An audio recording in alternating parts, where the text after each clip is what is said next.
தாய் என்னன்னு சொல்லுவாங்க? உங்கள் தாய் என்னன்னு சொல்லுவீங்க? கடவுள்னு சொல்லுவீங்க இல்லையா? இங்கே பொங்கல் சமயத்தில் இந்த பொங்கல் எல்லாரும் குடும்பத்தில் எல்லாரும் உட்காந்து இந்த முகூர்த்த சமாச்சாரத்தை பேசினாங்க. அதில் பேசும்போது அம்மா ஏதோ சொன்னாங்க, ஏன்பா ரெண்டாவது மகளை போட்டிருந்தா நீ சும்மா இருப்பியா? அதை பேசாமல் தானே இருந்திருப்ப அந்த பொறுப்புக்கு அப்படின்னு சொன்னது தான். அங்கே உட்காந்து பாட்டிலை தூக்கி அம்மா மேலே அடித்தான். நல்ல வேலை அவங்க மேலே படல, செலுத்தலை போட்டு எதுவும் சொன்னால் அதெல்லாம் ஒரு சாம்பிள். 6 வருஷத்துக்கு முன்னால் நம்ம பிரதமர் மோடி பதவியேற்கும் போது நான் போயிருந்தேன். தீக்கமணி வந்திருந்தார், அன்புமணி வந்திருந்தார். அப்போ அதை முடிச்சுட்டு அவருடைய குவார்டர்ஸில் இருந்து சென்னை வர்றதுக்கு விமானத்துக்கு போகணும்.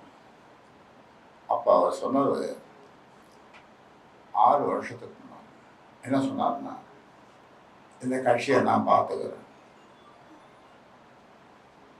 எப்போ சொன்னார்?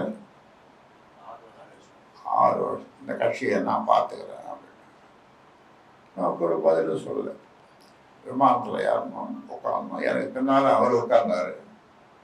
2 சொட்டு கண்ணீர் விட்டேன். அது அந்த ஏர்கிராஃப்டில் கீழே விழுந்து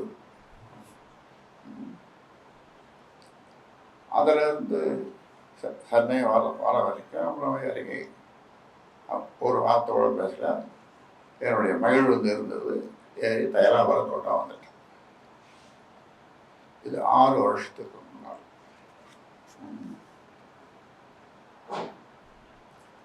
எனக்கு 14 பஞ்சாயத்து வச்சாங்க. எத்தனை பஞ்சாயத்து? 14 பஞ்சாயத்து எனக்கு வச்சார். இந்த 14 பஞ்சாயத்தும் நான் 34 அமைப்புகளை உருவாக்கி இருக்கிறேன். மக்கள் தொலைக்காட்சியிலிருந்து, பசுமை தாயகத்திலிருந்து, சமூக முன்னேற்ற சங்கம் 34 அமைப்புகளை, துணை அமைப்புகளை உருவாக்கி இருக்கிறேன். அவர்கள் எனக்கு பஞ்சாயத்து பண்ணாங்க. 14வது பஞ்சாயத்து. என்ன பஞ்சாயத்து முடிவில் என்னன்னா, கடைசியில் கட்சியை ஐயா பார்த்துக்கிட்டோம் தோட்டத்தில், நீங்கள் வெளியில் மக்களை பாருங்க. இந்த 14 பஞ்சாயத்துக்கு வர இதுதான் சொன்னேன். நீங்கள் மக்களை பாருங்க, ஐயா கட்சியை பாருங்க. ஆனால் இவர் என்ன எதிர்பார்த்தாருன்னா, கேட்டை சாத்திட்டு நான் யாரையும் பார்க்கக்கூடாது, உள்ளவே இருக்கணும். இது வரைக்கும் உங்களுக்கு சொல்லியிருக்கணும். நான் சொல்லியிருக்கேண்ணா, இதான் பஞ்சாயத்து.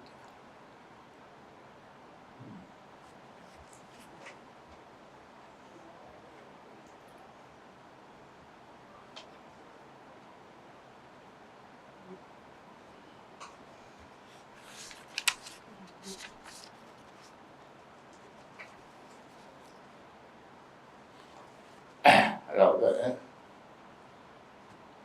பொய் ஊசாமல் பேசுவார். அதில் ஒரு 2 பொய்யை மட்டும் சொல்கிறேன். 108 பேர் மாவட்ட செயலாளர்கள். அதில் 108 பேரில் அவ்வளோ பேருக்கும் சொல்லி ஐயா கூடுற கூட்டத்துக்கு போவார். எனக்கு பாரு எத்தனை நாளுக்கு? சுமார் 16ஆம் தேதி. அதுக்கு 8 பேர் தான் இங்கே வந்தோம். மீதி 100 பேருக்கு இவரே ஃபோன் பண்ணி, நேரடியாக ஃபோன் பண்ணி, போவாதீங்க. என்ன ஏன் என்னை அடிப்படை உறுப்பிலிருந்து எடுக்க போறார் ஐயா, என்னை அடிப்படை உறுப்பிலிருந்து எடுக்க போறார்னு ஒரு பொய் சொல்லணும். அவன் நின்ட்டான். 100 பேர், 8 பேர் தான் வந்தான்.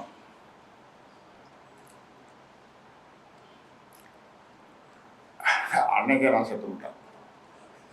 100 பேர் வந்து நான் போட்டோம். 100 பேர். அதான் எம்ஜிஆர் போவோம் பாடுவோம். அதில் ஒரு பாட்டு அவர் பாடுவார். என்ன பாடுவார்? நான் செத்து பிழைத்தவன் தான் அப்படின்னு. அந்த மாதிரி நான் மறுநாள் உழைச்சிட்டேன். நான் உயிரோடு இருக்கிறதுக்காக தான் அந்த நீச்சல் குளத்துல போய் நீச்சல் அடித்தேன். செத்து பிழைச்சிட்டேன் போங்கப்பா. இது ஒரு பொய். அடிப்படை உறுப்பிலிருந்து நீக்குவாருன்றது கற்பனை கூட செய்ய முடியாது இல்லையா? நீங்கள் சொல்லுங்கள், கற்பனை செய்ய முடியுமா?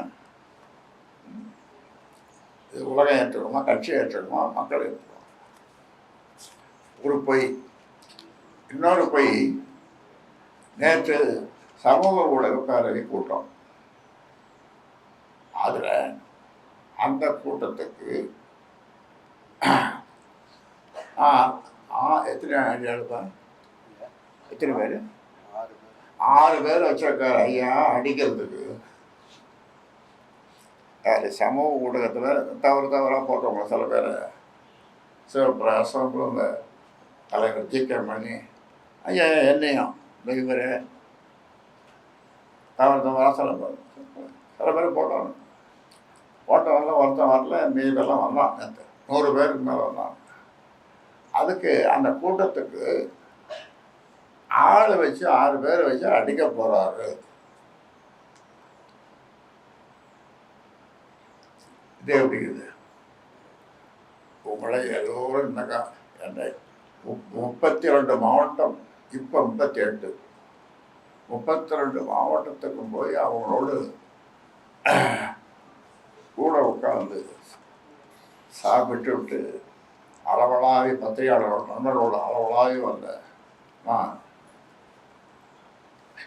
இந்த மாதிரி எங்கேயாவது அடிதடியில் நான் போனதே கிடையாது. வந்தேன்.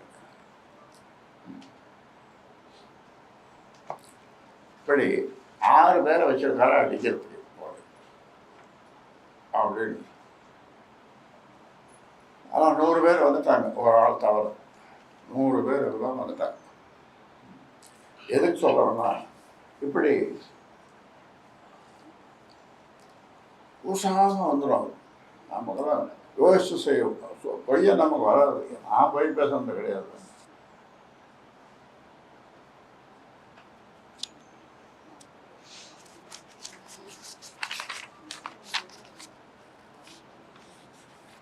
அப்புறம் இந்த பொதுக்குழுவில்